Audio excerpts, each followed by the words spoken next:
Hello everyone, welcome back to my channel. My name is Sarah and I like to talk about books, and today we are officially getting into the festive holiday season and I am kicking off my 12 holiday novellas of Christmas. I have read a singular holiday novella and I'm really excited to get into this series, though I will say we are starting off pretty rough. Uh, Starting off very rough. I read Can I Tell You Something by Holly June Smith, and I did not know what I was getting myself into because can I tell you something? This was the most embarrassing thing that has ever happened to me. I have never been more embarrassed in my life than I was when I was reading this book. And that is truly saying something because the amount of books, the types of books that I have admitted to reading on this internet is insane. Just sheer insanity. What are we even talking? But truly, the secondhand embarrassment within this story just made me want to dig a hole to put myself in for the rest of my days. But you know what? I am getting ahead of myself. Let me give you the details first. So this is a dual perspective romance. We have our leading lady, Hannah, and she is a lawyer, though that fact is literally only mentioned in the beginning to establish how stressed that she is. And she's so stressed that she's just really looking forward to spending some time with her family over the holidays in her late grandmother's French chalet and eating fancy cheeses, reading books, and listening to her favorite erotic audio narrator, a man who goes by Mac and Please, a man she is obsessed with to the point where she knows his schedule, she knows where and when he's posting everything, she has memorized his content. It goes so far as to say specifically in the text, sometimes he doesn't post all weekend, and I wonder if there's a girlfriend, someone keeping him busy, but I don't let myself think about it for too long because in my head, Mac is mine.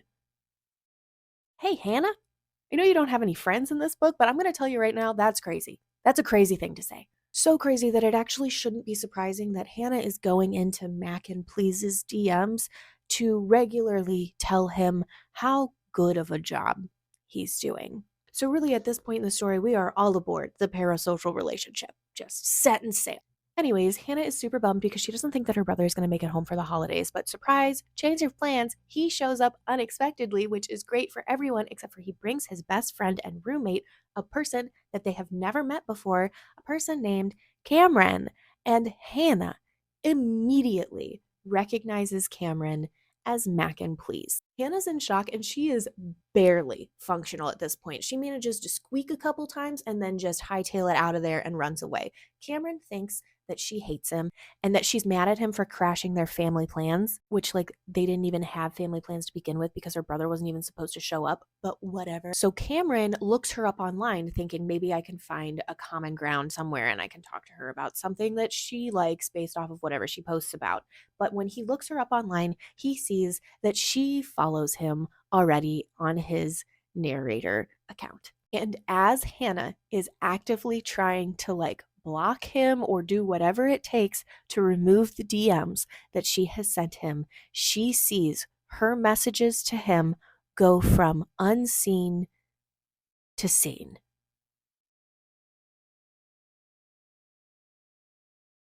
And it was at this point in the story that I wanted to die for the first time from secondhand embarrassment. But that actually happens several more times because in between chapters, when they're switching perspectives from Hannah to Cameron, we're actually getting a third perspective, if you will. We're getting Mac and Please's scripts, complete with the pauses in between what he says so that the listener can fully insert themselves into the story.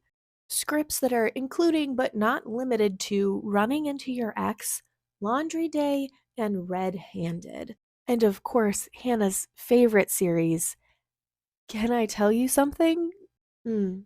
Mm-mm. Mm-mm. No. And I would like to point out that this would be completely creepy if this happened in real life. Sorry, I had to like re-record this part, so it probably looks a little bit different. But so Cameron apparently has this rule where he does not hook up with followers, and that seems to be a really good boundary for him because there's been a few instances that he references that he's felt uncomfortable because he did hook up with followers and he felt like the dynamic was off and that they were expecting something from him that he wasn't, and he just felt icky and used. And so he has this rule that he has established, and he has a really hard time keeping that with Hannah because he literally says she's not like other listeners. And he believes that she's not like other listeners because of the DMs that she sent him. He thinks that she sees the real him based off of the DMs she sent him. So within the same conversation, it's like very contradictory because he feels like based on her DMs to him, she knows the real Cam, except for in the same conversation, she's establishing that she had made some incorrect assumptions about him based off of his content. So I don't know how she's not like other listeners, but Cam thinks she's not like other listeners. And I would also like to point out here, Cam, that's crazy. That's crazy. You're both crazy. To be totally fair to Hannah, after he talks to her about how uncomfortable other listeners have made him, she does apologize for sending the DMs in the first place. She's like, you know what, that was totally out of pocket and I shouldn't have done that. And I can appreciate that. Thank you, Hannah, for having a moment of clarity. It shouldn't have happened, but I appreciate that this was acknowledged.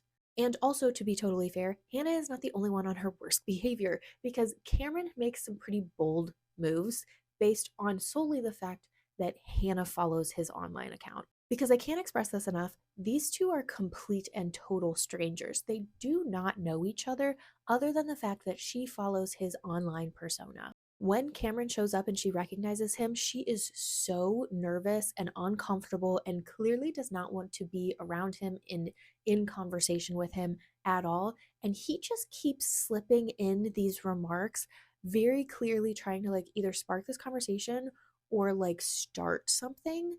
For example, instead of just asking her what kind of music she likes to listen to, he says, "What do you like to fill your ears with when you're alone at night, Hannah?" Cameron, that is not appropriate. And when she proceeds to ignore him and just like completely disengage from conversations every time he tries to bring it up, he just keeps going to the point where he then does an online session that is directly about her. He does not name her, but he does a post that she is very easily able to tell that like he's thinking of her. Okay. That would be insane if they weren't both on the same page. And I don't know why either of them would think the other was, but apparently this works out for them. So just know this should not happen in real life. Now, I would be lying if I said it was all bad. There were some moments with some pretty decent comedic timing. Cameron is a California boy through and through and is absolutely not used to these snowy mountains. So when Hannah insists on sledding home from the bar one night instead of just like catching a cab, it is pretty funny to like immediately turn the page to the next chapter and he is just like zooming out of control too fast down the mountain right past her. He was fine. It was just funny. Hannah's parents were also really sweet. If I had to spend an extended period of time with them over the holidays in a cozy little chalet in the French Alps while eating elaborate meals and doing puzzles, I would also have a pretty good time. This book does go without a third act breakup. However, it is not without its drama because this is a brother's best friend romance, and it is one of those dreadful brother's best friend romance where when the moment the brother realizes what's happening, he acts out in violence. Just uncontrollable rage. He literally attacks Cameron and knocks Hannah over in the process in front of his parents. His brother also weirdly like immediately assumes that Cameron is using his sister for content, but he doesn't really fully understand the extent of Cameron's content. But also, if you're so easily able to convince yourself that your best friend would do something like that, why would you even consider yourselves best friends? You clearly don't like them. You don't trust them. What are you doing? What are you doing?